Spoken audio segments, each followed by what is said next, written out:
He also joins a very talented list of people who have scored at least 30 points, 5 rebounds, and 5 or more assists in their finals debut. Allen Iverson is on that list. The great Michael Jordan, Doug Collins, and Pascal Siakam. He is a member now of a very elite club, Anthony Davis is. He's hoping to build on this Game 1 performance and experience to last throughout the finals. In fact, we are lucky enough that we are going to hear from Anthony Davis right now. Hey, Anthony, of course, your first finals game tonight, 14 of your field goal attempts came in the paint. Wondered if that had anything to do with the specific mindset, with the matchup, or with anything about the way you approach this game? I just want to come out with a lot of energy. Be aggressive on the offensive glass. Playing in a dunker's area. When Bron and Doe and AC get in the paint, they got easy dump offs. And not settling for too many jumpers, just being able to, play in the paint and just kind of dominate the paint area. That was kind of my mindset coming into the game. Hey, Anthony, you said on the broadcast that you had a few nerves before the game, before the ball went up. I'm curious just how it felt different, in what ways it might have felt different from other postseason experiences you've had getting that first taste of the finals. Just the finals.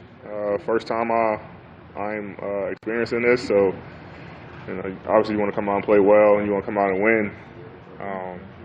Like I said, I've always put pressure on myself. I had the same thing Game 1 of the Western Conference Finals as well. So, when the ball gets tipped up, all that goes away, and it's just basketball. But everything leading up to it, you're very excited. Your adrenaline is going early. Because you're so excited just to be here and get ready to go out there and play. So, it went away early, but it was a great experience for me. A great Game 1. Job's not done. We have 3 more. Allison? All right, we'll start off with Kyle Goode. Maybe obviously it's been really tough. I'm sure you would love to have more of your family for your playoff run. But what did it mean to you to have your dad watching you in this game and seeing your first finals and to play so well? It means a lot. I mean, he forced my mom to do that 7-day quarantine to be here. So for him, he's always been the one to go to all my games, in the home market, not more so on the road, but, he's extremely proud of me. For him to be here, essentially courtside to watch me in my first finals game means a lot to me. We just got to finish it off. I mean, he wants us to win. He wants me to be a champion. So it's a little bit more pressure, coming from him. But it was fun. It was fun seeing him courtside watching me in that first game. All right, Kazu. Oh, I'm sorry, David Veneman. AD, so you at 34 tonight, which is tied for third for a Laker debut in the finals. So Shaq's won, then Mike, and then you and Baylor are tied. When you hear those names, obviously Laker history is such a part of the experience of playing for the team, but when you hear those names, what do you think about it? And, do you have goals of being remembered the same way they are and always be associated as a Laker? Yeah, it's a great honor to be in that category with those guys. I mean, they've done so much for the game, Hall of Famers, and for me to, come out and perform that way and, be mentioned with those guys, especially just as a Laker, with the biggest franchise in basketball. Them guys that you watch film on, you idolize, and now to, like you say, be in that category is definitely a huge honor for me.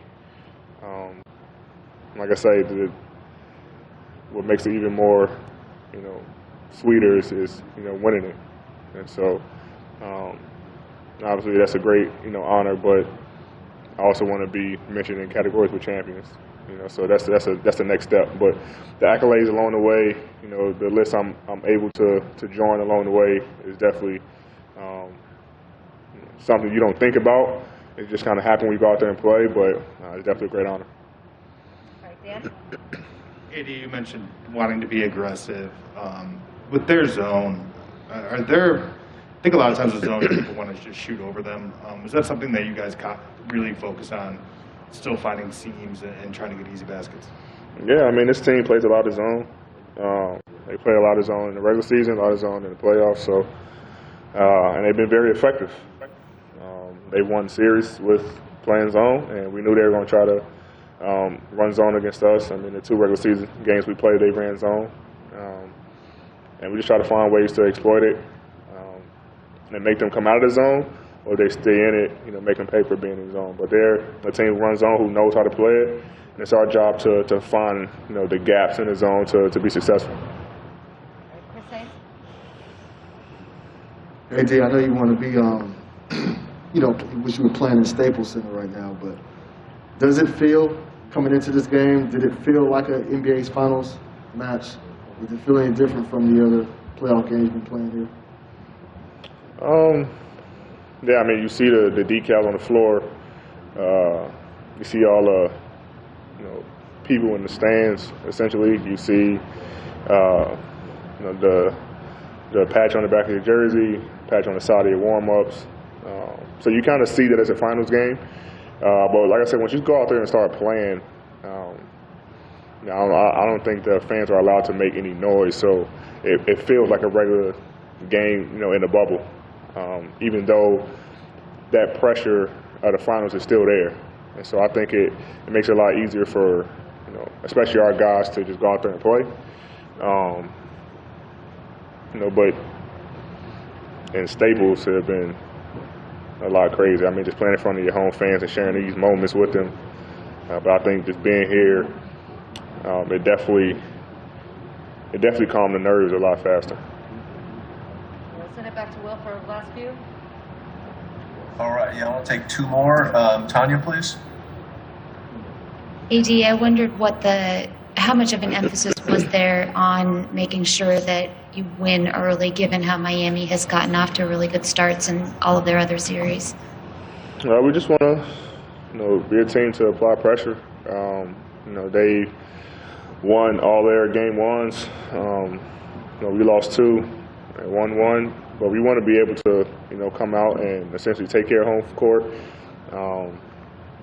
But I mean, we want to win every game we play. We never want to, come out and lose. We came out very slow, and then the first 5-6 minutes of the first quarter, and they got hot. Hit us down 15, and KCP kind of saved us in that first quarter with the 2 threes, and then we kind of got going on both ends of the floor. So we can't come out sluggish, knowing that this team is a team that can get hot from 3 and can get to the free throw line and get to the paint. So we have to be able to come out a little bit more aggressive and come out with a little bit more sense of urgency to start the games, and that's on the starters, especially me and Bron. But it feels good to get the first game. We're not satisfied. We don't like how we ended the game. That wasn't a championship mentality, and we have to be better in that regard. But we'll take the win, but we'll watch film and try to get game 2 as well. All right, last one for you, Melissa Rowland. Hey, AD, you alluded to this yesterday. You said some guys have loved playing in the bubble. I'm curious, are you one of them? And if so, why do you think you've been able to love this experience so much while other guys have maybe struggled with it?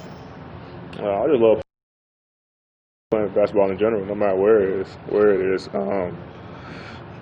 But I just say, some guys like the bubble just because, you don't have that, what I said earlier, you don't have that, pressure from the opposing fans, or even at home, you don't have that pressure from the fans to, will boo you, if you're not playing well, and then especially if you're on a road,